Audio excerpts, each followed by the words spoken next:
আসসালামু আলাইকুম প্রিয় এইচএসসি শিক্ষার্থী বন্ধুরা, অনেকদিন পর তোমাদের সাথে হাজির হলাম আমি সজীব হোসেন। আজকে আমরা ক্লাস করব ভূগোল প্রথম পত্রের চতুর্থ অধ্যায় বায়ুমণ্ডল ও বায়ু দূষণ। তোমরা কে কোথা থেকে আজকে আমার ভূগোল ক্লাসে জয়েন করেছো এবং আজকের ক্লাস তোমরা সকলে শেয়ার করে দাও, এবং আজকে আমার ক্লাস কে কোন কলেজ থেকে জয়েন করেছো একটু কমেন্টে জানিয়ে দাও, এবং আমার কথাগুলো স্পষ্টভাবে শুনতে পাচ্ছ কিনা, এবং তোমরা যে যে কলেজ থেকে আমার ক্লাসে আজকে জয়েন করেছো একটু কমেন্টে জানাও। আর আজকে আমরা একটা ক্লাসের মাধ্যমে ভূগোল প্রথম পত্রের এই বায়ুমণ্ডল এবং বায়ু দূষণের মেইন পয়েন্টগুলো কিন্তু আজকে আমরা আলোচনা করব। এখন তোমরা যারা আমার ক্লাসে সংযুক্ত হয়েছো আমাকে জানাও যে আসলে আমার কথাগুলো শুনতে পাচ্ছ কিনা। ওকে, আমি দেখতে পাচ্ছি আমার সাথে প্রিয়াঙ্কা সিনহা যুক্ত হয়েছে, সালাম দিয়েছো। ওয়ালাইকুম আসসালাম। তোমরা সকলেই জানাও যে আমার আজকের ক্লাসে যারা প্রথম জয়েন করেছো তারা একটু কমেন্টে জানিয়ে দাও। আর যারা ক্লাস করছো এবং ভূগোল বিষয়ে আসলে আমি তোমাদেরকে এতটা নিশ্চিত করতে পারি যে আমাদের পড়ালেখা পেজে আমি সজীব হোসেন ক্লাস নিচ্ছি দীর্ঘ 2 বছর ধরে, এবং এই ক্লাসগুলো যে অন্যান্য অন্যান্য জায়গার সার্ভিস থেকে আমি বিশ্বাস করি তোমাদেরকে অনেক ভালো সার্ভিস দিচ্ছি বা দেওয়ার জন্য তোমাদের জন্য যতটা করা দরকার আমরা কিন্তু করতেছি। হ্যাঁ, আমি দেখতে পাচ্ছি সুনামগঞ্জ থেকে আমার সাথে ক্লাস জয়েন করেছো। ওকে, সাউন্ড সমস্ত কিছু ক্লিয়ার রয়েছে।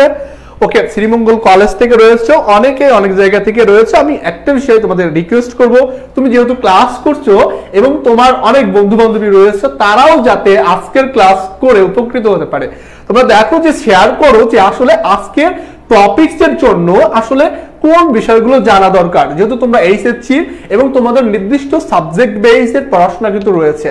তোমরা যখন বিশ্ববিদ্যালয়ে থাকবে সেখানে কিন্তু বিভিন্ন ধরনের টপিকস গুলো বিভিন্নভাবে পড়ানো হয়, কিন্তু তোমাদের ক্ষেত্রে নির্দিষ্ট টপিকস বা নির্দিষ্ট জায়গা থেকে কিন্তু প্রশ্ন হয়।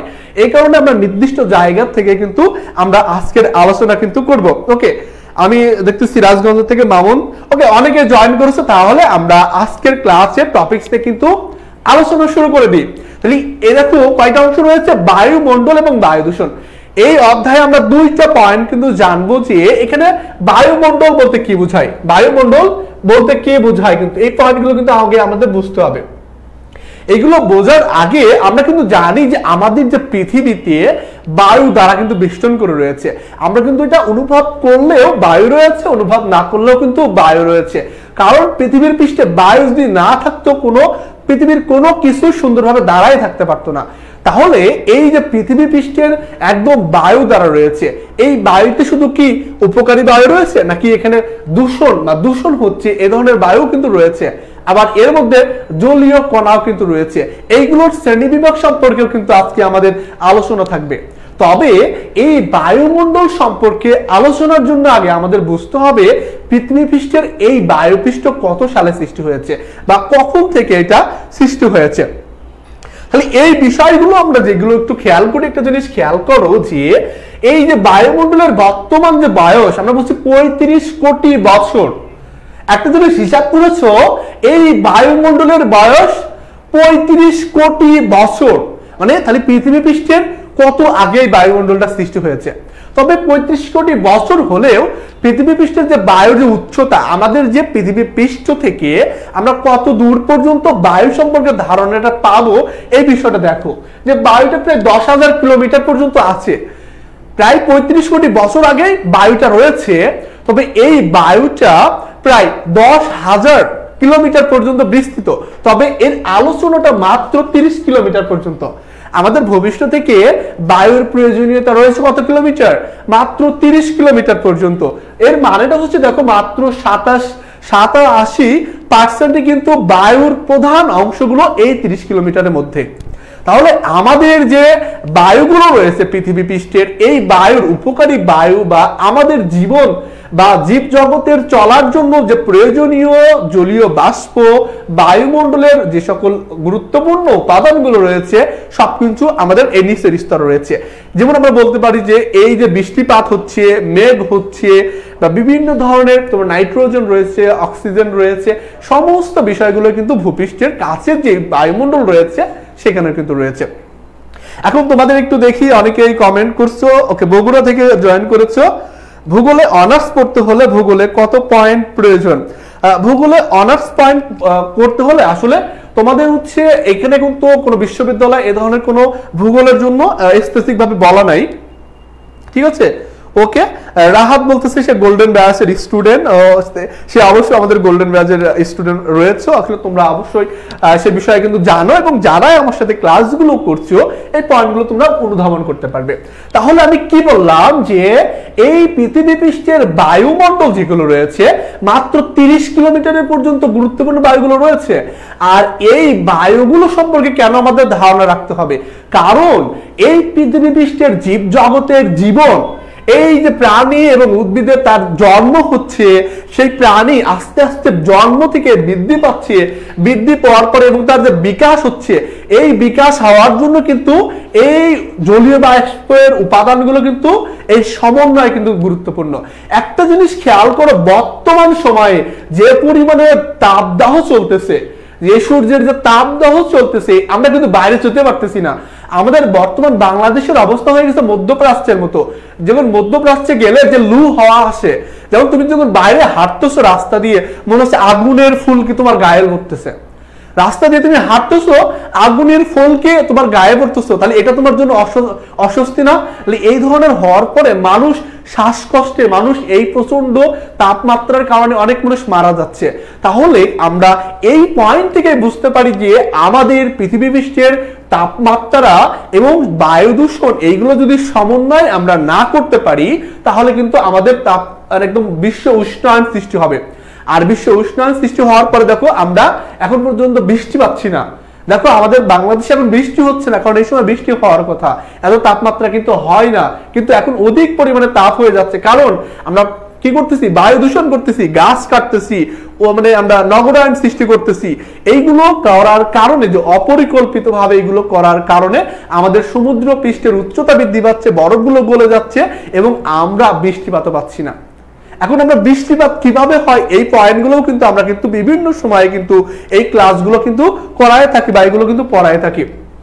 তাহলে আমরা বুঝতে পারলাম যে বায়ুমণ্ডলের স্বাভাবিক যখন অবস্থা থাকবে, তখন একটা প্রাণী এবং জীবের তার জন্ম, তার বিকাশ এগুলো কিন্তু সম্পূর্ণ হবে।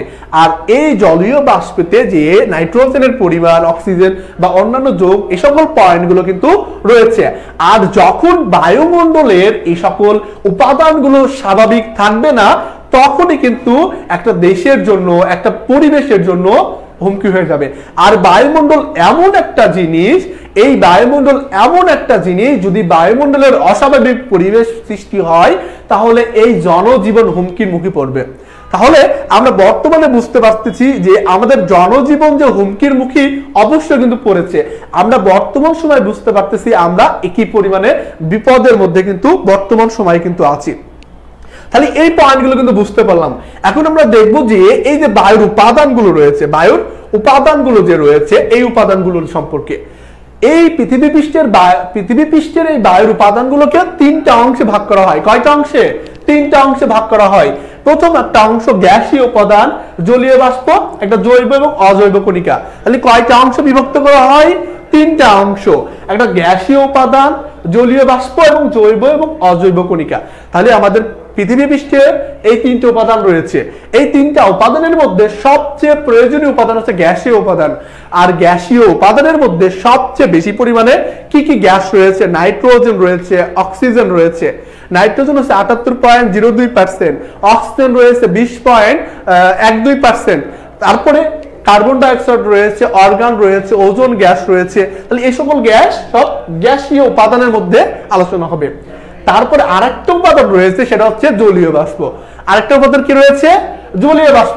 এখন তোমাদের আমি কমেন্টে বলতেছি যে তোমরা বলো যে আসলে জলীয় বাষ্পটা কি। আমরা গ্যাসীয় উপাদান সম্পর্কে জানলাম, তাহলে জলীয় বাষ্পটা কি এটা সম্পর্কে বলো। তোমরা কমেন্টে যে বলো যে জলীয় বাষ্প কি। এটা আটকাই দেন আর স্যান্ডেলটা নিয়ে আসো, আটকাই দেন। সাউন্ড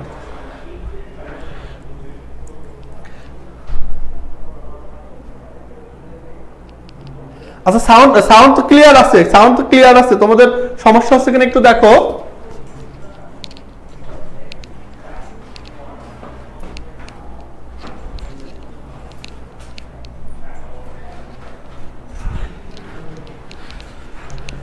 তোমরা একটু বলো যে এমসিকিউ করলে ভালো হয়। আমি এমসিকিউ সব বিষয়গুলো কিন্তু তোমাদের জানাবো। এখন তোমরা বলো যে জলীয় বাষ্প কি।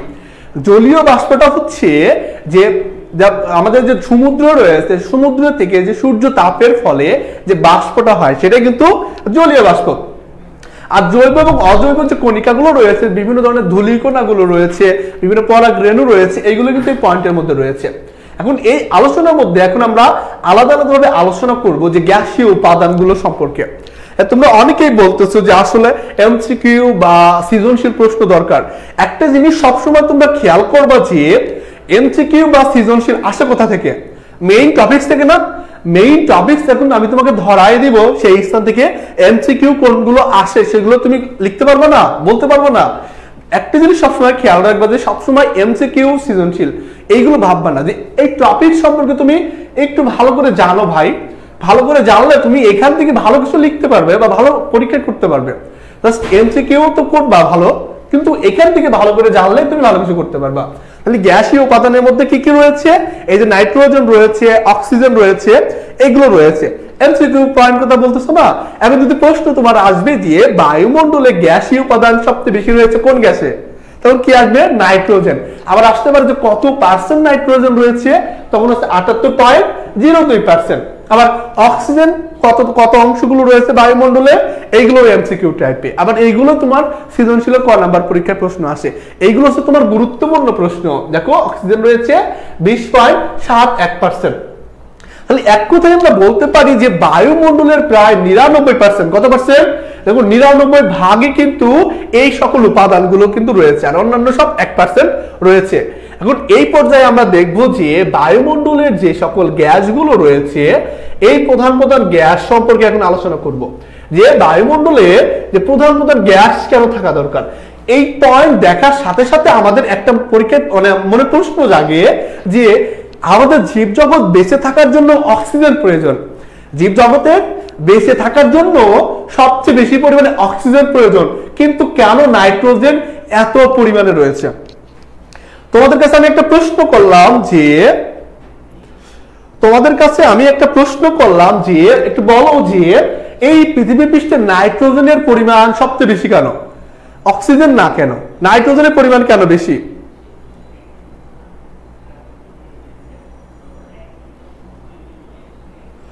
ওকে, মানে রাহাত বলতেছো আমাদের গোল্ডেন ডাসের ক্লাসগুলো করতে পারছো না। বিষয় আসলে হচ্ছে আমাদের নেটের সমস্যা হচ্ছে এবং কিছু কারিগরি সমস্যা রয়েছে। এটা টেনশন করার কিছু কারণ নেই, কারণ নেটের সমস্যা এবং কারিগরি কিছু সমস্যার কারণে আমরা নিজেরাও ওই রেকর্ড ক্লাসে ঢুকতে পারছি না। আশা করি অতি শীঘ্রই এই ক্লাসগুলো বা এই সমস্যার সমাধান হবে। ঠিক আছে? আসলে আমি যে তথ্যটা তোমাদের দিয়েছি একদম রিসেন্ট এবং একদম নিউ এডিশন বই থেকে। কারণ আমাদের কেন যে তোমাদের যে সকল বই থেকে আসলে প্রশ্ন হয় সেই সকল বই থেকে আমি তথ্যগুলো নিয়েছি, আর আমার এই তথ্যটা একদম অ্যাকুরেট, তোমরা এটা ধরে নিতে পারো, বা এইটাই হচ্ছে তোমাদের অ্যাকুরেট পয়েন্ট। এখন একটা জিনিস তোমরা মনে রাখবা যে এই যে বায়ুমণ্ডলের যে সকল জলীয় বা গ্যাসীয় উপাদানের কথা বলছি, এই গ্যাসীয় উপাদানের মধ্যে নাইট্রোজেন বেশি রয়েছে 78.02%। এখন এইটা বেশি হওয়ার কারণ এই জন্যই যে নাইট্রোজেন যদি বেশি না হয়, এই যে মৃত্তিকাতে আমরা কি করি যে নাইট্রোজেন সরবরাহ করি। নাইট্রোজেন যদি না থাকে মাটিতে, তাহলে উদ্ভিদ চলতে পারবে না, বিভিন্ন ধরনের ফসল আদি তৈরি হবে না, তাই মানুষ ওই স্থান থেকে তার প্রয়োজনীয় খাদ্য কিন্তু সংগ্রহ করতে পারবে না। তাহলে জীবজগতের বেঁচে থাকার জন্য বা জীবজগতের উত্তম পন্থা অবলম্বনের জন্যই কিন্তু সৃষ্টিকর্তা বায়ুমণ্ডলে কিন্তু নাইট্রোজেনের পরিমাণ বেশি করে দিয়েছে। আবার এই নাইট্রোজেন থাকার ফলে উদ্ভিদে কিন্তু প্রোটিন সরবরাহ হয়। নাইট্রোজেন থাকার ফলে কি হয়? উদ্ভিদে কিন্তু প্রোটিন সরবরাহ হয়। প্রোটিন মানে কি? তোমার জীবন চলার জন্য কিন্তু প্রোটিন কিন্তু অতি গুরুত্বপূর্ণ। তোমার জীবন চলার জন্য কি প্রোটিন হচ্ছে গুরুত্বপূর্ণ পয়েন্ট। তাহলে পয়েন্টগুলো আমি বুঝাতে পারতেছি, বা এগুলো তোমরা এই ক্লাসগুলো একটু শেয়ার করো ভাই, যে ক্লাস শেয়ার করো, বা যাতে তোমার ক্লাসের সাথে সাথে তোমার অন্যান্য বন্ধুরা বা যারা রয়েছে তারা আমাদের সম্পর্কে একটু জানতে পারে।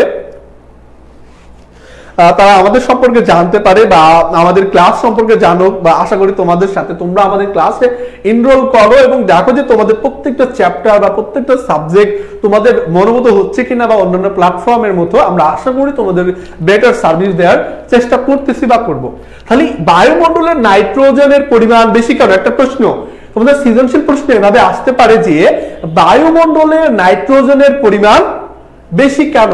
কারণ কি কি লিখতে হবে যে উদ্ভিদের দেহে যে প্রোটিন সরবরাহ করা, মাটিতে বা মৃত্তিকাতে যে নাইট্রোজেন সরবরাহ করা, এইগুলো সহ যে খাদ্য প্রস্তুত করা সহ, উদ্ভিদের দেহ বৃদ্ধি করা সহ, পৃথিবীর যে তাপমাত্রা রয়েছে, আমরা যে বর্তমান পৃথিবীতে যে তাপমাত্রার কথা বলতেছি, এই তাপমাত্রাগুলো নিয়ন্ত্রণ করার জন্য কিন্তু পৃথিবীর পৃষ্ঠে কিন্তু নাইট্রোজেনের প্রয়োজন। তাহলে নাইট্রোজেন এই জন্য প্রয়োজন। কত পার্সেন্ট রয়েছে এই পয়েন্টগুলো কিন্তু আমরা মনে রাখবো। এবং সেকেন্ড পয়েন্ট দেখো যে তারপরে রয়েছে অক্সিজেন। তারপর কি রয়েছে? অক্সিজেন। বায়ুমণ্ডলে অক্সিজেনের পরিমাণ কত পার্সেন্ট? 20.71%। বায়ুতে অক্সিজেনের পরিমাণ 20.71%। এখন এই যে অক্সিজেন কেন প্রয়োজন? কারণ আমরা যারা প্রাণী রয়েছি, আমরা শ্বাস কিন্তু গ্রহণ করি অক্সিজেন এবং শ্বাস ত্যাগ করি প্রশ্বাস, আমরা এটা ত্যাগ করি আমরা কার্বন ডাই অক্সাইড। কারণ এই যে অক্সিজেন আমরা গ্রহণ করি, আর এটা পাই কোথা থেকে? গাছ থেকে। দেখো আমরা কেন এত প্রচন্ড দাবদাহের মধ্যে রয়েছি, এটা একটা পয়েন্ট। কেন আমরা অসহ্য হচ্ছে কেন? এর কারণটা হচ্ছে দেখো রাস্তার পাশে কোনো গাছ নাই, আর গাছ যদি না থাকে সেই স্থানে কিন্তু কার্বন ডাই অক্সাইড কিন্তু বেশি পরিমাণে তৈরি হবে এবং অক্সিজেন সেখানে তৈরি হতে পারবে না। যখনই অক্সিজেনের স্বল্পতা হবে তখনই কিন্তু সেই স্থানে কার্বন ডাই অক্সাইডের পরিমাণটা বেড়ে যাবে, আর carbon die oxide, sulphur die oxide, ozone স্তর, এই সকল গ্যাস যখন বেশি হয়ে যাবে তখন কিন্তু সেই স্থানে তোমার হচ্ছে উষ্ণতা বা পৃথিবী পৃষ্ঠের উষ্ণতা কিন্তু বৃদ্ধি পাবে। দেখো এই অক্সিজেনের পরিমাণ যখনই উপস্থিতি কম হয়ে যাচ্ছে তখনই কিন্তু তোমার কার্বন ডাই অক্সাইডের পরিমাণটা বৃদ্ধি পাচ্ছে। এখন তোমাদের পরীক্ষায় প্রশ্ন আসে যে বায়ুতে কার্বন ডাই অক্সাইডের পরিমাণ কত পার্সেন্ট? বায়ুতে কার্বন ডাই অক্সাইডের পরিমাণ কত পার্সেন্ট? 0.03%। দেখো 0.03% বায়ুতে কিন্তু কার্বন ডাই অক্সাইড রয়েছে। আর কার্বন ডাই অক্সাইড আবার মনে করো ক্ষতিকর গ্যাস, আমি বলতেছি দরকার নাই, কিন্তু না, উদ্ভিদের আবার খাদ্য তৈরি করার জন্য কিন্তু এই সালোকসংশ্লেষণ প্রক্রিয়ায় খাদ্য তৈরি করার জন্য কিন্তু কার্বন ডাই অক্সাইডের প্রয়োজন রয়েছে। এর কারণটা হচ্ছে যে পৃথিবী পৃষ্ঠের ভারসাম্য বজায় রাখার জন্য, পৃথিবী পৃষ্ঠের ভারসাম্যটা বজায় রাখার জন্য কার্বন ডাই অক্সাইডের নির্দিষ্ট পরিমাণ দরকার রয়েছে। এখন কার্বন ডাই অক্সাইড যদি না থাকতো তুমি শীতের সময় কি করতে? কার্বন ডাই অক্সাইড যদি না থাকতো শীতের সময় তুমি তো অবস্থা খারাপ হয়ে যেত, একদম তুমি পাথর হয়ে যেতে। এই জন্য পৃথিবী পৃষ্ঠের একদম ভারসাম্যপূর্ণ পরিবেশের দরকার রয়েছে। আর এই কার্বন ডাই অক্সাইড এর ওঠানামা বা এগুলো করার জন্য আমরা কাঠ পোড়াচ্ছি, জীবাশ্ম জ্বালানি পোড়াচ্ছি, বা এইগুলোর কারণে দেখো আমাদের যে তাপমাত্রা বৃদ্ধি পেয়ে যাচ্ছে, অনাবৃষ্টি হচ্ছে, প্রচন্ড খরা হচ্ছে, এই সকল ঘূর্ণিঝড়, জলোচ্ছ্বাস এগুলো কিন্তু হচ্ছে। এবং তারপরে গ্যাসীয় উপাদানের আরেকটা পয়েন্ট হচ্ছে ওজোন স্তর। গ্যাসীয় উপাদানের ওকে, ক্লাস কত সময় চলবে? আমরা 8টার ভিতরে ক্লাস শেষ করে দিব। 8টার মধ্যে আমাদের পুরো এই অধ্যায়ের পুরো মানে বিষয়গুলো তোমাদেরকে আমি আয়ত্ত করানোর চেষ্টা করব। আমরা 8টার মধ্যে ক্লাসটা শেষ করে দিব, ঠিক আছে? এখন এই যে ওজোন স্তরটা দেখো, এই ওজোন স্তর যে বায়ুমণ্ডলের যে দ্বিতীয় স্তর রয়েছে, যে দ্বিতীয় স্তর যে স্ট্র্যাটোস্ফিয়ার স্তর, এই স্তরের মধ্যে কিন্তু ওজোন গ্যাসটা রয়েছে। এখন পৃথিবী পৃষ্ঠে যখন ওজোন গ্যাস ক্ষতিগ্রস্ত হয় তখন কিন্তু এই যে আলফা, সূর্য থেকে আলফা গামা রশ্মি নির্গত হয়, যেগুলো আমাদের ত্বকের জন্য কিন্তু খুবই ক্ষতিকর। এই ক্ষতিকর উপাদানগুলো তোমার সূর্য থেকে যাতে আমাদের ক্ষতিকর উপাদানগুলো আমাদের শরীরে প্রবেশ করতে না পারে, এজন্য কিন্তু এই ওজোন গ্যাসটা কিন্তু প্রয়োজন। দেখো আরো কিছু আনুষঙ্গিক এই গ্যাসীয় উপাদানের মধ্যে রয়েছে আর্গন রয়েছে, radon, helium, sulphur die oxide, এগুলো কিন্তু এই গ্যাসীয় উপাদানের মধ্যে রয়েছে, এগুলো আমরা জানতে পারলাম। তারপরে জলীয় বাষ্পের মধ্যে দেখো, বর্তমান জলীয় বাষ্পের মধ্যে 0.41% জলীয় বাষ্প, মানে কি এই যে পানি থেকে যে জলীয় বাষ্পটা হয় সেটাই কিন্তু এখানে বলা হচ্ছে। আর অজৈব উপাদানের মধ্যে ধূলিকণা, লবণকণা, এগুলো। এখন আমরা দেখবো যে মেইন পয়েন্ট যেগুলো তোমাদের পরীক্ষায় সবচেয়ে বেশি আসে, যেগুলো তোমাদের পরীক্ষায় কি সবচেয়ে বেশি পরিমাণে তোমাদের পরীক্ষায় আসে, এর মধ্যে আমরা বলতে পারি যে বায়ুমণ্ডলের এই অবস্থানের উপর ভিত্তি করে আমরা কি বলতে পারি, এই স্তরগুলোকে 5টা ভাগে বিভক্ত করা হয়। বায়ুমণ্ডলের স্তরকে কত ভাগে বিভক্ত করা হয়? 5টা ভাগে বিভক্ত করা হয়। ট্রপোস্ফিয়ার, স্ট্র্যাটোস্ফিয়ার, মেসোস্ফিয়ার, আয়োনোস্ফিয়ার বা থার্মোস্ফিয়ার এবং এক্সোস্ফিয়ার। তাহলে কি আমরা কি বুঝতে পারলাম যে বায়ুমণ্ডলের এই তাপমাত্রার উপর ভিত্তি করে মোট অংশকে কত ভাগে বিভক্ত করা হয়। যদি পৃথিবীর অংশগুলো হয়, এই অংশগুলোকে এইভাবে হচ্ছে 5টা স্তরে বিভক্ত করা হয়েছে। কয়টা স্তর? 5টা স্তর এভাবে বিভক্ত করা হয়েছে। আর এই স্তরের মধ্যে প্রথম যে স্তরটা রয়েছে এটা হচ্ছে ট্রপোস্ফিয়ার। এটা কি যে ট্রপোস্ফিয়ার মানে কি ভূপৃষ্ঠ থেকে এই যে স্তরের মধ্যে এগুলো হচ্ছে ট্রপোস্ফিয়ার স্তর রয়েছে। এখন তোমরা এখানে বলতে পারো যে ট্রপোস্ফিয়ার স্তর বা এই যে বিষয়গুলো আমরা বলতেছি, এই স্তরগুলো আসলে দেখা যায় কিনা? আসলে বায়ুমণ্ডলের এই স্তরগুলো দেখা যায় না। বায়ুমণ্ডলের এই স্তরগুলো দেখা যায় না, কিন্তু বিজ্ঞানীরা কি করেছেন, এক একটা স্তরে এভাবে নামকরণ করেছেন। কেন? যে এই সকল স্তরের বৈশিষ্ট্য অনুসারে। কি অনুসারে? বৈশিষ্ট্য অনুসারে। এখন একটা জিনিস খেয়াল করো, এই যে বায়ুমণ্ডলের যে 5টা স্তর রয়েছে, 5টা স্তরের মধ্যে যে প্রথম তিনটা স্তর, 5টা স্তরের মধ্যে প্রথম তিনটা স্তর কি? Troposphere, stratosphere, mesosphere. এই স্তরগুলো তাদের উচ্চতা বৃদ্ধির সাথে সাথে মানে কি এই 1টা 2টা 3টা এই 3টা স্তর তাদের উচ্চতা বৃদ্ধির সাথে সাথে তাপমাত্রাটা কি হয়? হ্রাস পায়, মানে পরিবর্তন হয় স্বাভাবিকভাবে। প্রথম 3টা স্তর কি হয়? যে তাপমাত্রা ওঠানামা করে, যে একটা নির্দিষ্ট পরিমাণ, মানে এই যে ট্রপোস্ফিয়ার থেকে যত উপরে উঠবা তাপমাত্রা হ্রাস পাবে, তারপরে বৃদ্ধি পাবে, তারপরে মেসোস্ফিয়ারে আবার হ্রাস পাবে স্বাভাবিকভাবে। এইটা কি বলা হয়? যে সমমণ্ডল। এই 3টা স্তরকে কি বলা হয়? এজন্য সমমণ্ডল বলা হয়। এই 3টা স্তরকে সমমণ্ডল বলা হয় থাকে। কিন্তু এই যে নিচের 2টা স্তর রয়েছে সেটা কি? আয়োনোস্ফিয়ার এবং এক্সোস্ফিয়ার। আয়োনোস্ফিয়ার এবং এক্সোস্ফিয়ার রয়েছে। এই 2টা স্তর মানে এত বৃহৎ ভাবে, মানে এই এখানে মোট তো 2টা স্তর মানে 85 বা 80 কিলোমিটার পর্যন্ত রয়েছে। ঠিক 85 কিলোমিটার থেকে শুরু করে প্রায় তোমার 1000 কিলোমিটার পর্যন্ত এইটার তাপমাত্রা হ্রাস বৃদ্ধি এত বিষম ভাবে হয়। এই কারণে এই 2টার স্তরকে বলা হয় বিষমমণ্ডল। তাহলে এই 5টা স্তরকে আবার 2টা অংশে বিভক্ত করা হয়। একটা নামকরণ করা হয়েছে যে সমমণ্ডল, এবং নিচের 2টা অংশকে বলা হয় বিষমমণ্ডল। ঠিক আছে, আমরা এই বিষয় নিচের 2টা অংশগুলো দেখছি, দেখো সমমণ্ডল, বিষমমণ্ডল এইভাবে কিন্তু বিভক্ত করা হয়েছে। এইভাবে এখানে কিন্তু আমি আলোচনাগুলো সেগুলো করেছি। মানে এই ভূপৃষ্ঠ থেকে তাপমাত্রাগুলো যখন প্রায় দেখো 85 কিলোমিটার পর্যন্ত এই গ্যাসের অনুপাত যখন সমান হারে ওঠানামা করবে, সেটা হচ্ছে সমমণ্ডল আমরা বলতে পারি।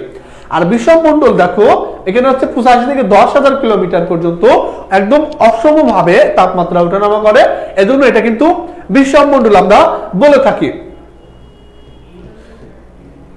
এখন দেখো আমরা এই যে স্তরগুলো সম্পর্কে জানলাম, আমাদের পরীক্ষায় কিন্তু এই স্তরগুলো সম্পর্কে সবচেয়ে বেশি পরিমাণে প্রশ্ন আসে। এই পরীক্ষাগুলোতে আমাদের যে পরীক্ষাগুলো হয়, এই পরীক্ষাগুলোতে কিন্তু সবচেয়ে বেশি পরিমাণে কিন্তু এই স্তরগুলো কিন্তু হয়।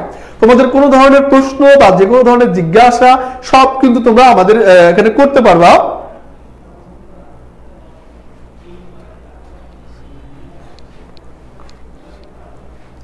হ্যাঁ, তাহলে একটা দেখো যে ভূপৃষ্ঠের প্রথম স্তরের নাম কি?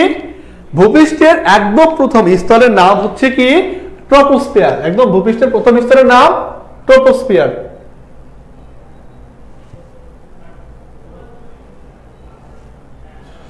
তাহলে এই ট্রপোস্ফিয়ার স্তরের প্রধান একটা বৈশিষ্ট্য এটা হচ্ছে উচ্চতা বৃদ্ধির সাথে সাথে কি হয়? তাপমাত্রাটা হ্রাস পায়। উচ্চতা বৃদ্ধির সাথে সাথে তাপমাত্রা হ্রাস পায়, আর এই স্তরকে বলা হয় কিন্তু ট্রপোস্ফিয়ার।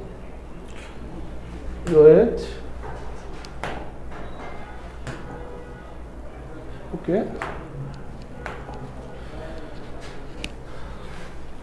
আর এই বায়ুমণ্ডলের একদম সর্বনিম্ন স্তরের নাম কি? ট্রপোস্ফিয়ার। এখন এই যে আমরা ট্রপোস্ফিয়ার স্তরের কথা বলতেছি, তবে এই স্তরের মধ্যে আমরা যে সকল কি দেখি, যে সকল আমরা বৃষ্টিপাত দেখতেছি, মেঘ দেখতেছি, বজ্রপাত শুনি, সব বিকট আকারে যে সাউন্ড গুলো শুনি, বায়ু প্রবাহ রয়েছে, বায়ু যে উচ্চ চাপ থেকে নিম্ন চাপ অঞ্চলের দিকে প্রবাহ করে সেগুলো, তারপরে যে ঝড় হয়, তুষারপাত হয়। অনেক সময় দেখি কি সিলেট অঞ্চলে কিন্তু এত বড় বড় কিন্তু তুষার পড়েছে কয়েকদিন আগে, তোমরা জানো না? ঠিক এই যে তুষারপাত হচ্ছে, শিশির পড়তেছে, কুয়াশা পড়তেছে, এই সকল বিষয়গুলো বায়ুমণ্ডলের এই ট্রপোস্ফিয়ার স্তরে সম্পূর্ণ হয়। তাহলে আমাদের পৃথিবী পৃষ্ঠের যে এই ট্রপোস্ফিয়ার স্তরটা রয়েছে, এই স্তরে আমরা এই মোট বৈশিষ্ট্যগুলো আমরা যেগুলো দেখতে পাই, এইগুলো কিন্তু এই স্তরে কিন্তু সম্পাদন হয়ে থাকে। আরেকটা বিষয় তোমাদের পরীক্ষায় আসে যে স্বাভাবিক তাপ হ্রাস হার কাকে বলে। স্বাভাবিক তাপ হ্রাস হার, এটা কিন্তু পরীক্ষায় আসে কি স্বাভাবিকভাবে তাপ হ্রাস হার কাকে বলে। এইটা হচ্ছে দেখো যে 1 কিলোমিটার উচ্চতায় ভূপৃষ্ঠ থেকে, তুমি যখন এই ভূপৃষ্ঠ থেকে 1 কিলোমিটার যাবা, এই 1 কিলোমিটার উচ্চতায় যখন কত ডিগ্রি সেলসিয়াস তাপমাত্রা কমবে? 6.4 ডিগ্রি সেলসিয়াস। তুমি যখন এই ভূপৃষ্ঠ থেকে 1 কিলোমিটার উচ্চতায় উঠবে, তখন 6.4 ডিগ্রি সেলসিয়াস যখন তাপমাত্রাটা কমে যাবে, এই কমে যাওয়ার অংশগুলোকে বলা হয় স্বাভাবিক তাপ হ্রাস হার। তাহলে এই যে তাপ যে হ্রাস হবে আস্তে আস্তে করে, এই অংশগুলোকেই বলা হয় স্বাভাবিক তাপ হ্রাস হার। আর এইটাই হচ্ছে কত ডিগ্রি সেলসিয়াস তাপমাত্রা কমবে? এটা হচ্ছে 6.4 ডিগ্রি সেলসিয়াস তাপমাত্রা যখন প্রতি কিলোমিটার পর পর কমবে, তখনই কিন্তু স্বাভাবিক তাপ হ্রাস হার বলে। এটা কিন্তু তোমাদের 1 নম্বর বা ক নম্বর পরীক্ষায় কিন্তু প্রশ্ন এটা আসে। এখন এই ট্রপোস্ফিয়ার যে স্তরটা রয়েছে, এই স্তরে দেখো নিরক্ষরেখায় অনেক সময় ধরা হয় 16 কিলোমিটার। এটা কতটুকু কিলোমিটার? এই যে ভূপৃষ্ঠ থেকে মানে নিরক্ষরেখা যেখানে রয়েছে, এখান থেকে ধরা হয় যে 16 কিলোমিটার পর্যন্ত কিন্তু রয়েছে। আবার যখন মেরু অঞ্চলে যাবো, একদম পৃথিবীর কোণায় চলে যাব, তখন হচ্ছে 7 কিলোমিটার কিন্তু ধরা হয়ে থাকে। এই জন্য কি করা হয়েছে, তো গড় যে ভূপৃষ্ঠ থেকে নিরক্ষরেখার গড় উচ্চতা কতটুকু রয়েছে, দেখো 12 কিলোমিটার। গড় কিন্তু 12 কিলোমিটার পর্যন্ত রয়েছে। তাহলে এক কথায় আমরা বলতে পারি যে ভূপৃষ্ঠ থেকে ট্রপোস্ফিয়ারের উচ্চতা 12 কিলোমিটার পর্যন্ত। আর এই ভূপৃষ্ঠ থেকে যে ট্রপোস্ফিয়ারের শেষ সীমা রয়েছে, এই সীমার নাম হচ্ছে ট্রোপোপজ। যে একদম ট্রপোস্ফিয়ারের শেষ সীমাকে কি বলা হয়? ট্রোপোপজ। মানে এই ট্রপোস্ফিয়ারের পরে যে আরেকটা স্তর, যে স্ট্র্যাটোস্ফিয়ার স্তরটা আসবে, এই স্তরের মাঝে যে একটা বিরতি থাকবে বা একটা আবহাওয়ার যে অন্য আলাদা পরিবেশ থাকবে, তাকে বলা হয় ট্রোপোপজ। তোমাদের পরীক্ষায় আসতে পারে যে ট্রোপোপজ বলতে কি বোঝায়। তাহলে বিষয়টা বুঝতে পারছো যে ট্রোপোপজ বলতে কি বোঝায়, এই সকল পয়েন্টগুলো কিন্তু তোমাদের পরীক্ষায় আসবে। তাহলে এটা আমরা ভূপৃষ্ঠের প্রথম যে স্তরটা রয়েছে, প্রথম স্তর সম্পর্কে আমি জানলাম।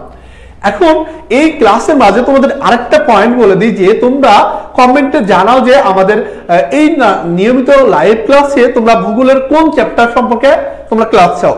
যে এই ক্লাস তো করতেছো, কিন্তু আমরা সামনের ক্লাসে ভূগোলের কোন চ্যাপ্টারের উপরে ক্লাস নিয়ে আসলে তোমাদের জন্য ভালো। তাহলে বিষয়টা বুঝতে পারছো যে আমরা সামনের ক্লাসে ভূগোলের কোন চ্যাপ্টারের ক্লাসগুলো তোমাদের আমি করাবো, সেইগুলো যদি তোমরা একটু কমেন্টে মানে জানাও, তাহলে আমি সামনের ক্লাসে সেই চ্যাপ্টারের উপরে তোমাদের ক্লাসগুলো নিব।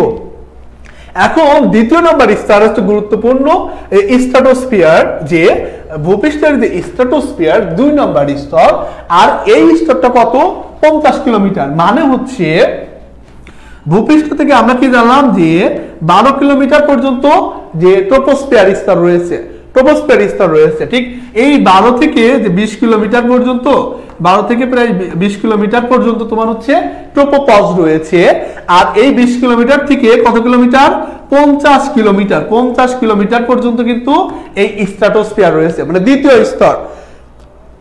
যে দ্বিতীয় স্তর রয়েছে কি স্ট্র্যাটোস্ফিয়ার, যে দ্বিতীয় স্তর রয়েছে স্ট্র্যাটোস্ফিয়ার, সেটা কত কিলোমিটার পর্যন্ত বিস্তৃত? 50 কিলোমিটার। মানে 20 কিলোমিটার থেকে শুরু করে 50 কিলোমিটার পর্যন্ত এই অংশগুলোর মধ্যে বায়ুমণ্ডলের দ্বিতীয় স্তর কিন্তু রয়েছে। আর এটা কি এর উপরের স্তর রয়েছে আবার মেসোস্ফিয়ার। তাহলে মেসোস্ফিয়ার এবং ট্রোপোস্ফিয়ার এর মাঝেই কিন্তু স্ট্র্যাটোস্ফিয়ার রয়েছে। আর এই স্ট্র্যাটোস্ফিয়ারের একদম শেষ সীমানা দেখো, এই যে লাস্টে মানে মেসোপজ শুরু হবে তার আগে যে একটা বিরতি রয়েছে, এর নাম বলা হয় স্ট্র্যাটোপজ। এর নাম কি? দেখো স্ট্র্যাটোপজ কিন্তু বলা হয়ে থাকে। তবে 20 কিলোমিটার থেকে 30 কিলোমিটারের মধ্যে কিন্তু এই গ্যাসের সমাধান সবচেয়ে বেশি রয়েছে। এই যে স্ট্র্যাটোস্ফিয়ারের স্তরটা আমরা বুঝলাম, এই স্তরের মধ্যে যে 20 এই স্তরের মধ্যে যে 20 থেকে 30 এর মধ্যে দেখো এই দেখো 20 থেকে 50 পর্যন্ত কি মোট স্তর, কিন্তু এই 20 থেকে 30 পর্যন্ত যে গ্যাসের উপাদান রয়েছে 30 কিলোমিটার পর্যন্ত গ্যাসের উপাদান রয়েছে, এইখানে যে একটা বৈশিষ্ট্য রয়েছে এর নামকরণ করা হয়েছে যে ওজোনোস্ফিয়ার। এই স্থানে একটা কি রয়েছে যে পৃথিবী পৃষ্ঠে যে অতিবেগুনি রশ্মি আসে, এই পৃথিবী পৃষ্ঠে যে সূর্য থেকে যে অতিবেগুনি রশ্মি পৃথিবী পৃষ্ঠে আসে, এইটা ঠেকানোর জন্য পৃথিবী পৃষ্ঠে যে একটা গ্যাস রয়েছে যে ওজোন গ্যাস, কি গ্যাস? ওজোন গ্যাস রয়েছে। আর এই ওজোন গ্যাস কিন্তু এই স্ট্র্যাটোস্ফিয়ার স্তরের মধ্যে রয়েছে 20 থেকে 30 কিলোমিটারের মধ্যে। এজন্য এই স্তরের একটা নামকরণ করা হয়েছে, সেটা হচ্ছে ওজোনোস্ফিয়ার। আর এই জন্য বলা হয় যে পৃথিবীর একটা সৌর পদ্মা, মানে সূর্যের যে ক্ষতিকর রশ্মিগুলো রয়েছে এইগুলো পৃথিবীর যে সকল জীবজন্তু রয়েছে এদের যাতে ক্ষতিগ্রস্ত না হয়, এই জন্য যে পদ্মার মতো কাজ করে। কি করে? পদ্মার মতো কাজ করে। এই জন্য এই ওজোন স্তরকে কি বলা হয়? পৃথিবীর প্রাকৃতিক সৌরপদ্মা। তাহলে তোমাদের পরীক্ষায় প্রশ্ন আসে যে পৃথিবীর প্রাকৃতিক সৌরপদ্মা বলতে কি বোঝায়, তখন কিন্তু তুমি এই পয়েন্টগুলো কিন্তু লিখলে হয়ে যাবে। তাহলে এই পয়েন্টগুলো কিন্তু আমরা বুঝতে পারলাম যে দ্বিতীয় স্তর স্ট্র্যাটোস্ফিয়ার স্তর, এর মধ্যে ওজোনোস্ফিয়ার স্তর রয়েছে, এটা অতি গুরুত্বপূর্ণ। আর এর বৈশিষ্ট্য কিন্তু অনেক সময় আমাদের পরীক্ষায় কিন্তু বৈশিষ্ট্য কিন্তু আসে, যে কিভাবে বৈশিষ্ট্য কিন্তু লেখা হয় যে স্ট্র্যাটোস্ফিয়ার স্তরের মধ্যে ওজোন গ্যাস রয়েছে, এটা একটা বৈশিষ্ট্য রয়েছে। আর এই স্তরের মধ্যে কিন্তু কোনো ধরনের জলীয় বাষ্প থাকে না। তাহলে পৃথিবী পৃষ্ঠের সব জলীয় বাষ্প কোথায় থাকে? প্রথম স্তর ট্রোপোস্ফিয়ার স্তরের মধ্যে জলীয় বাষ্প কিন্তু থাকে। আর এই যে স্তর, যে এখানে আরেকটা গুরুত্বপূর্ণ পয়েন্ট রয়েছে যে পৃথিবী পৃষ্ঠে যে জেট বিমানগুলো রয়েছে, পৃথিবী পৃষ্ঠে অনেক সময় বলা হয় যে জেট বিমান, বলে না যে তুমি যাচ্ছে এখানে ধরো জেট বিমানগুলো চলতেছে, বিমান ধরো এটা মনে করে বিমান, ঠিক আছে, এই যে বিমান চলতেছে, আর এই যে বিমানগুলো চলতেছে এই স্থানে কেন? কারণ এই যে স্ট্র্যাটোস্ফিয়ার স্তরের মধ্যে কোনো ধরনের জলীয় বাষ্প নাই, একদম শান্ত পরিবেশ, এই ঝড় বৃষ্টি এগুলো কিছুই থাকে না, মানে একদম শান্ত পরিবেশ থাকার কারণে এখানে সাধারণত জেট যে বিমানগুলো রয়েছে, পৃথিবী পৃষ্ঠের যে জেট বিমানগুলো রয়েছে, এই জেট বিমানগুলো কিন্তু এই স্থান দিয়ে কিন্তু চলাচল করে। তাহলে এই জন্য এই স্ট্র্যাটোস্ফিয়ারে বলে যে জেট বিমানগুলো কোন স্তর দিয়ে চলাচল করে, জেট বিমানগুলো পৃথিবী পৃষ্ঠের কোন স্তর দিয়ে চলাচল করে, এই পয়েন্টগুলো কিন্তু তোমাদের কিন্তু জানা রাখতে হবে। তাহলে এই যে স্ট্র্যাটোস্ফিয়ার স্তরে জেট বিমান কিন্তু চলাচল করে, জেট বিমান। ওকে, তাহলে দ্বিতীয় নম্বর স্তরের সম্পর্কে আমাদের আলোচনা হলো। এবার হচ্ছে তৃতীয় নম্বর স্তর, সেটা হচ্ছে মেসোস্ফিয়ার। ওই যে 50 কিলোমিটার যে স্ট্র্যাটোপস ছিল, স্ট্র্যাটোপস থেকে তৃতীয় নম্বর স্তরটা হচ্ছে কি মেসোস্ফিয়ার স্তর। আর মেসোস্ফিয়ার স্তর কত কিলোমিটার পর্যন্ত রয়েছে? 80 কিলোমিটার পর্যন্ত কিন্তু রয়েছে। আর এই স্তরটাও কিন্তু আস্তে আস্তে তাপমাত্রাটা কিন্তু হ্রাস পেতে থাকে। তবে এই স্তরের তাপমাত্রা দেখো যা -83 ডিগ্রি সেলসিয়াস পর্যন্ত তাপমাত্রা কিন্তু হ্রাস পায়, -83 ডিগ্রি সেলসিয়াস পর্যন্ত এই স্থানে কিন্তু তাপমাত্রা কিন্তু হ্রাস পেতে পারে। তাহলে এই পয়েন্টগুলো দেখবা। এবং পৃথিবী পৃষ্ঠে উল্কা আসে, অনেক সময় বলো না যে পৃথিবী থেকে অনেক উল্কাগুলো আসে, এইগুলো কিন্তু এই মেসোস্ফিয়ার স্তর থেকে কিন্তু আসে। ওকে, তোমরা অনেকে কমেন্ট করছো যে আসলে ভূগোল প্রথম পত্রের কি কি ক্লাস চাও। অনেকে বলছে যে দ্বিতীয় চ্যাপ্টার, অনেকে বলছে দ্বিতীয়, তৃতীয়, অষ্টম অধ্যায়, পঞ্চম অধ্যায়। এই তোমরা তো সকলেই সব অধ্যায় চাচ্ছ, মানে মোস্ট ইম্পর্টেন্ট কোনটা দরকার? মানে মনে করো যে আগামী সপ্তাহে ক্লাস যেটা নিব, মানে সবচেয়ে বেশি পরিমাণে প্রয়োজন কোন চ্যাপ্টার সেটা তোমরা লিখো।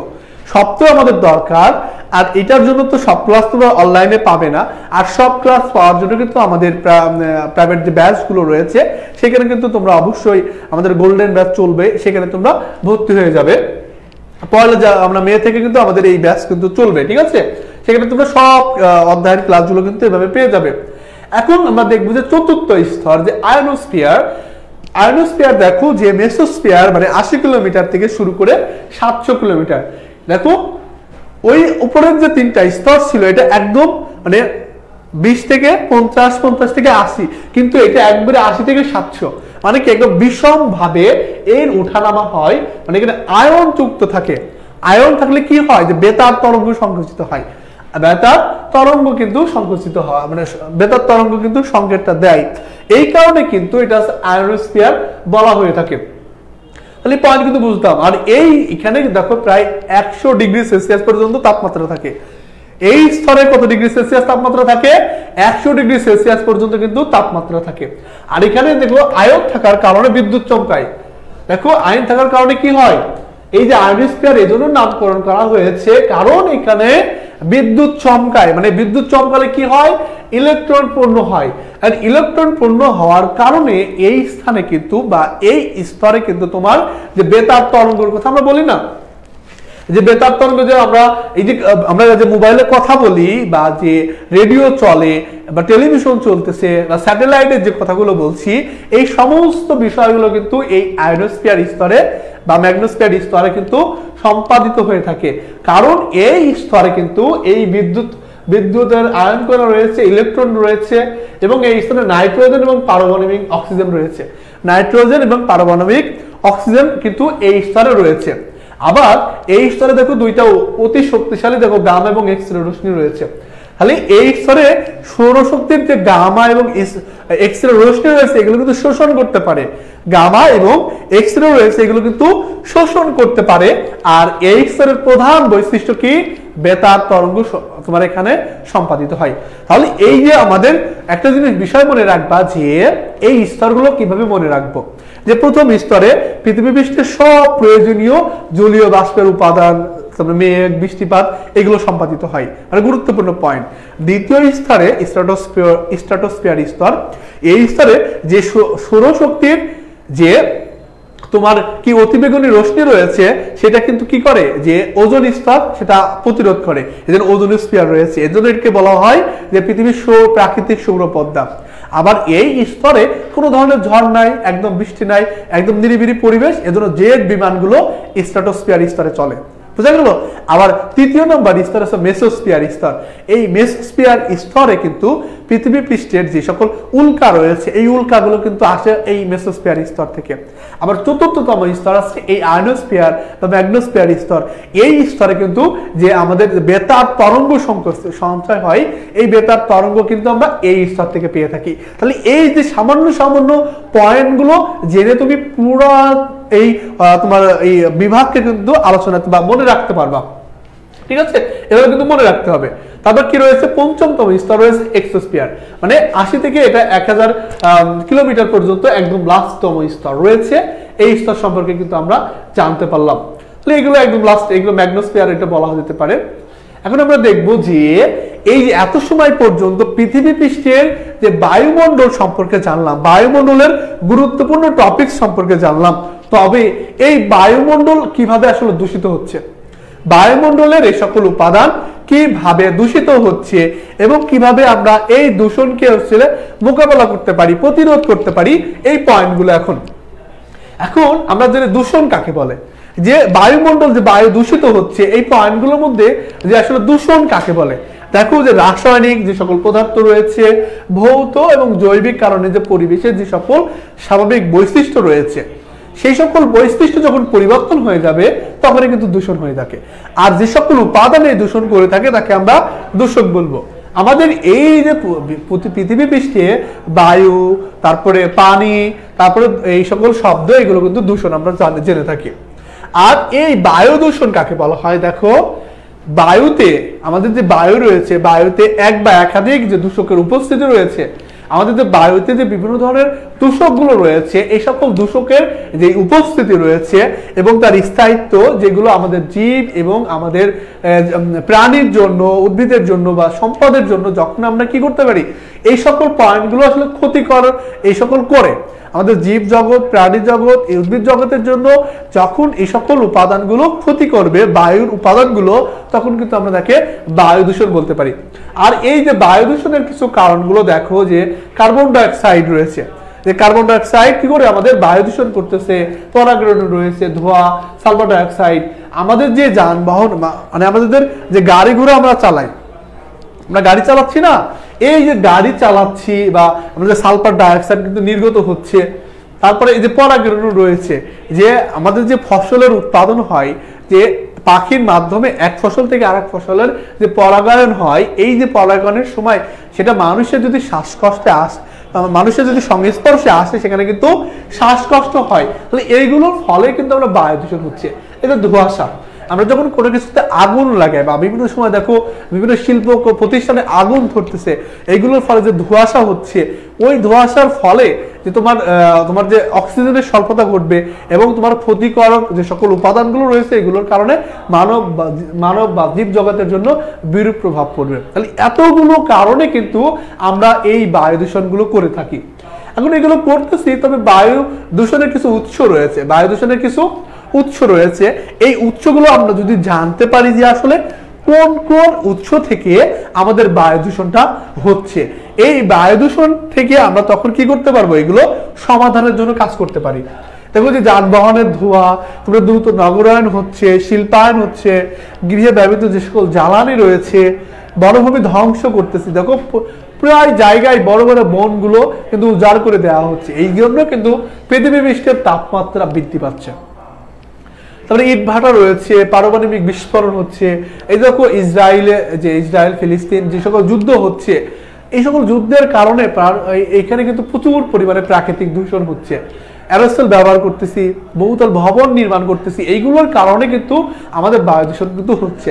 তাহলে বায়ু দূষণের কি কি কারণ রয়েছে বা বায়ু দূষণের উৎস কি, এগুলো কিন্তু জানলাম। এবং আমাদের বায়ু দূষণের ফলে আমাদের জীবনের উপরে কি ধরনের প্রভাব বিস্তার করে। দেখো মানব স্বাস্থ্যের উপরে প্রায় 2 ধরনের প্রভাব বিস্তার করে, যে একটা স্বল্প স্থায়ী প্রভাব রয়েছে, যেমন মাথা ব্যথা করে, আমাদের বমি বমি ভাব হয়। এগুলো তুমি যখন পাবলিক বাসে যখন চড়ো, কেউ যদি পাবলিক বাসে চড়ে থাকো, দেখবা যে এমন দুর্গন্ধ ছড়ায় বা তুমি হঠাৎ করে মনে হচ্ছে বমি করবে, এই যে একটা মাথা ঘুরবে, তোমার অক্সিজেন স্বল্পতা থাকবে, এগুলোর কারণে চোখ জ্বালাপোড়া করবে। এই পয়েন্টগুলো কিন্তু তোমাদের রয়েছে। শ্বাসকষ্ট রয়েছে স্থায়ী প্রভাবের মধ্যে। তাহলে এগুলো আমাদের মানব স্বাস্থ্যের উপরে কিন্তু বায়ু দূষণের ফলে কিন্তু হচ্ছে। তারপরে উদ্ভিদের উপরে প্রভাব রয়েছে। এই যে উদ্ভিদ কিভাবে বায়ু দূষণের উপরে আমরা পাচ্ছি, যে উদ্ভিদ বায়ু দূষণ হলে উদ্ভিদ তো তার যে স্বাভাবিকভাবে যে সালোকসংশ্লেষণ প্রক্রিয়ায় যে খাদ্য প্রস্তুত করবে, বা যে সকল প্রাণীগুলো রয়েছে, এই সকল প্রাণীগুলোও কিন্তু এই স্থানে কিন্তু তাদের বাস্তু সংস্থানের উপরে কিন্তু প্রভাব বিস্তার করবে, পশু পাখির উপরেও কিন্তু প্রভাব কিন্তু বিস্তার করবে। তাহলে এতগুলো বিষয়গুলো কিন্তু আমরা বুঝতে পারলাম যে বায়ু দূষণের এই পয়েন্টগুলো যেটা জীব জগতের উপরে কিন্তু প্রভাব বিস্তার করতেছে। তাহলে আমরা বায়ু দূষণের উৎস জানলাম, বায়ু দূষণের কারণ জানলাম, এবং বায়ু দূষণের ফলে আমাদের জীব জগৎ বা মানব জগতের উপরে কি কি প্রভাব পড়তেছে, যেটা আমরা মানুষ হিসেবে কিন্তু বুঝতেছি। দেখো এই যে গরমের মধ্যে আমরা সকলে কিন্তু অতিষ্ঠ, বারবার বিদ্যুৎ চলে যাচ্ছে, আমরা অসহ্য পরিবেশ, একদম ভ্যাপসা পরিবেশ, এইগুলোর কিন্তু আমাদের ফেস করতে হচ্ছে। আগে কিন্তু বাইরের পরিবেশ এরকম ছিল না, কারণ আগে শিল্পায়ন ছিল না, এত সমস্যা ছিল না। কিন্তু এখন বর্তমানে যত যানবাহন বৃদ্ধি পাচ্ছে, বন উজাড় করতেছি, ধোঁয়ার সৃষ্টি হচ্ছে বেশি, এই কারণে কিন্তু আমাদের বর্তমানে এই ধরনের একটা অভিশাপ টাইপের এই পয়েন্টগুলো কিন্তু আমাদের ভোগ করতে হচ্ছে। এখন সর্বোপরি আমরা একটা বিষয় বলতে পারি যে আমরা এই অধ্যায় থেকে বা এই টপিকস থেকে আমরা কি শিক্ষা গ্রহণ করলাম, এগুলোর উপর আমরা বলতে পারি যে আমরা এই যে বায়ু দূষণে আমরা কি প্রতিরোধ করতে পারি। আমাদের বাংলাদেশ সরকার 1995 সালে, 1997 সালে, 2000 সালে এই ধরনের কিছু আইন করেছে, কিভাবে আমরা বায়ু দূষণ প্রতিরোধ করতে পারি, বায়ু দূষণ কিভাবে আমরা প্রতিরোধ করতে পারি, এই ধরনের কিছু আইন করেছে। আর এই বায়ু দূষণ প্রতিরোধের কিছু দেখো কি কি পরিবর্তন। দেখো যানবাহন আমরা যে জ্বালানি রয়েছে, জ্বালানিটা কি করবো, আমরা পরিবর্তন কিন্তু করে দিব। তাহলে বায়ুর যে গুণগত মান রয়েছে, যে বায়ু আসলে কি ঠিক আছে কিনা, এই বায়ুর গুণগত মান কিন্তু আমরা কি করতে পারি, যে পর্যবেক্ষণ করবো এবং মূল্যায়ন কিন্তু করতে পারি। ট্রাফিক ব্যবস্থাপনা, আমরা এইগুলো ব্যবস্থাপনা মানবো, নির্দিষ্ট স্থানে কিন্তু আমরা শিল্পায়ন কিন্তু গড়ে তুলবো। এই যে দেখো শিল্পায়নটা এক একটা শিল্প এক এক জায়গায় গড়ে উঠবে, কারণ আমরা শিল্প যদি বিভিন্ন জায়গায় করি তাহলে এই বায়ু দূষণটা সবচেয়ে বেশি হবে। যেমন ট্যানারি শিল্প রয়েছে, এইটা বা যেমন গার্মেন্টস ফ্যাক্টরি রয়েছে, এইগুলো কিন্তু সব জায়গায় করা যায় না। এইগুলোর জন্য নির্দিষ্ট পরিবেশের নির্দিষ্ট জায়গায় কিন্তু এই সকল শিল্প প্রতিষ্ঠান গড়ে তুলতে হবে। কলকারখানার যে চিমনি রয়েছে, যে সেখানে কিন্তু ধোঁয়া নির্গত হয়, এগুলো রয়েছে। আর সর্বোপরি বায়ু দূষণ প্রতিরোধের জন্য আমাদেরকে কিন্তু প্রচুর পরিমাণে বৃক্ষরোপণ করতে হবে, এবং যাতে আমাদের দ্বারা কোনো ধরনের বায়ু দূষিত না হয় এই সচেতনতা সৃষ্টি হতে হবে। আমরা যারা শিক্ষা গ্রহণ করতেছি আমরা বুঝতে পারতেছি যে বায়ু দূষণ হচ্ছে অন্তত আমার পক্ষে, আমার আশেপাশে যারা রয়েছে তাদের দ্বারা কোনো ধরনের বায়ু দূষণ যাতে না হয়, এবং আমরা যাতে বায়ু দূষণ না করি। আমরা প্রত্যেকে যদি এভাবে জনসচেতনতা গড়ে তুলতে পারি তাহলে আমাদের পৃথিবীকে আমরা বাসযোগ্য করে গড়ে তুলতে পারবো। আর বর্তমান সমস্যা সহ একটা স্থায়ী সমস্যা সমাধানের জন্য কিন্তু আমরা এগিয়ে আসতে পারি। আর আজকের ক্লাসে আমি প্রায় শেষ পর্যায়ে চলে এসেছি। আর তোমরা আশা করি আজকের ক্লাস করে উপকৃত হয়েছো, এবং তোমরা কমেন্টে জানাতে পারো যে যারা ক্লাস করছো আসলে আমার এত সময় পর্যন্ত এত সময় ধরে তোমরা ক্লাস করেছো, এবং ক্লাস সম্পর্কে তোমাদের মন্তব্য আশা করবো যে আসলে ক্লাসের বিষয়গুলো বা ক্লাসটা কেমন তোমাদের লাগলো। এবং সামনের ক্লাসে অবশ্যই আমি ভূগোল ক্লাস নিয়ে তোমাদের সাথে হাজির হব আমাদের পড়ালেখা পেজে। এবং আমাদের যারা তোমরা পুরা মানে প্যাকেজ চাও, যে সমস্ত চ্যাপ্টার বা সমস্ত সাবজেক্টের ক্লাসগুলো চাও তোমরা, তাহলে অতি সত্বর আমাদের পড়ালেখার যে পেইড ব্যাচগুলো রয়েছে অফিসের সাথে যোগাযোগ করে সেই সকল পেইড ব্যাচে তোমরা এনরোল হয়ে যাও।